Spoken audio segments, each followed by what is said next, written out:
Welcome back to the Accessible Art History YouTube channel. For this week's video, I'm continuing my popular Differences Between series by focusing on Romanesque and Gothic architecture. These two medieval styles shaped the period and gave us some of the most recognizable buildings in Western European history. So to learn more, keep on watching. Before I dive into the differences, I want to make sure I cover some important background information. First, let's take a look at the Romanesque style. Based on designs made popular by Roman architects, this style started to sweep through Western Europe with the fall of the Roman Empire in the 5th century CE. Just because the governmental structure was gone didn't mean that the actual physical structures disappeared with it. Unfortunately, however, only some of the knowledge on how to build certain elements, like vaulting large spaces and building large domes, was lost along with the empire's power. Things really picked up with the ascension of Charlemagne in the year 800. He wanted to live up to his title of Holy Roman Emperor and help perpetuate the image that he was the continuation of a once mighty empire. His architects took ideas from Constantine's new Christian Rome with its grand basilicas, though it is important to note that their function was changed from secular meeting places to religious spaces. They also took inspiration from the more rounded styles of the Byzantine Ravenna, such as Justinian's Church of San Vitale. The Romanesque style spread outwards from Italy and Germany throughout Western Europe. In England, it is known as the quote Norman style because it arrived with William the Conqueror on his quest to claim the throne. As you'll see in this video, Romanesque architecture is geometric, heavy, and stark. It should be an interesting exploration. Alright, now that we covered Romanesque, let's tackle Gothic. It evolved from Romanesque architecture as builders started to experiment with ways to make the walls of the space higher and lighter in weight. Originating in France, it wasn't actually known as Gothic architecture when it was first used. In fact, it was called the quote French style. The term Gothic was used as a near insult by Giorgio Vasari, the Renaissance artist and art historian. He saw it as a lesser style and used the term Gothic to allude to the quote barbarous Germans. The most common feature throughout Gothic architecture is its use of the pointed arch. As you will see throughout this video, it was quite the dramatic shift from the Romanesque. This time period, which ranged roughly from the 12th century to the 16th century, is also when we see the development and use of elaborate stained glass windows. In fact, these windows have become synonymous with the period and style. Alright, now that we have the background information out of the way, let's take a look at our first difference. This one is definitely the most noticeable when comparing Romanesque and Gothic buildings. First, let's take a look at the Church of Santa Maria in Cosmedin in Rome. If we look at the interior, we see the large sections of walls that remain unbroken in the center. They are supported by recycled Roman columns, and light attempts to flow in through small rounded windows. This gives the interior a heavy, almost oppressive feel.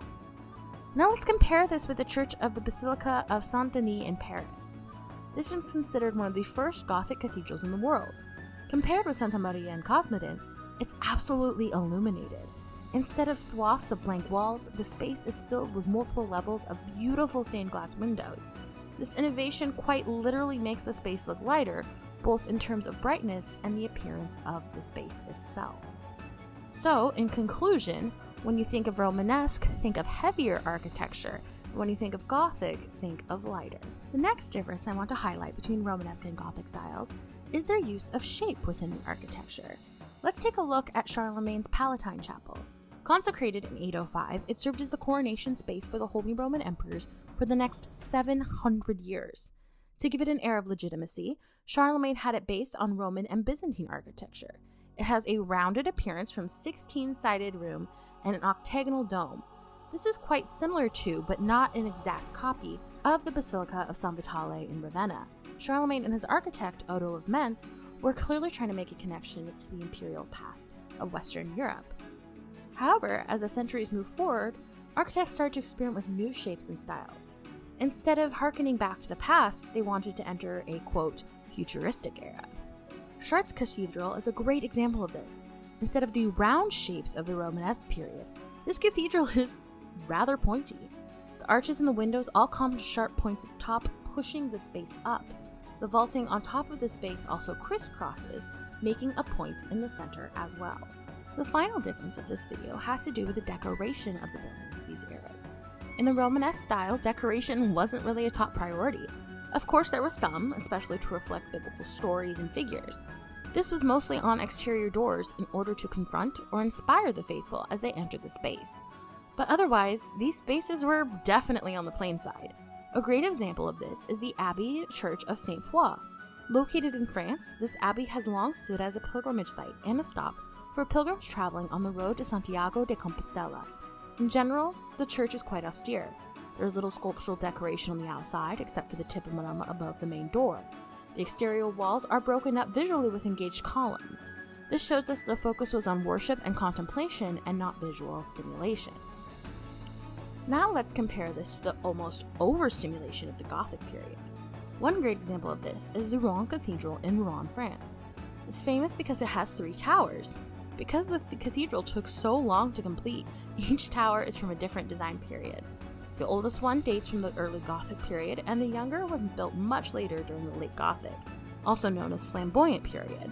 Looking closely at the building, it's absolutely covered in sculptural details. The tympanum is richly appointed, the columns have engaged portrait sculptures of saints and other holy figures, and there are design elements placed in every nook and cranny. These things were meant to inspire the faithful as they entered the space, but it could also be to intimidate. Knowing that these holy figures were watching down on them as they entered the hallowed grounds would have been quite nerve-wracking. While studying these two distinct architectural styles, it's important to remember that one is not necessarily better than the other. Of course, it's natural to have a favorite, but they were each trying to accomplish different things with their buildings. The Romanesque was trying to emulate the great empire of the past, while the Gothic attempted to lighten the load to bring glory to God. I hope you enjoy this video, and it's given you some visual tricks and tips to find the differences between these two magnificent styles.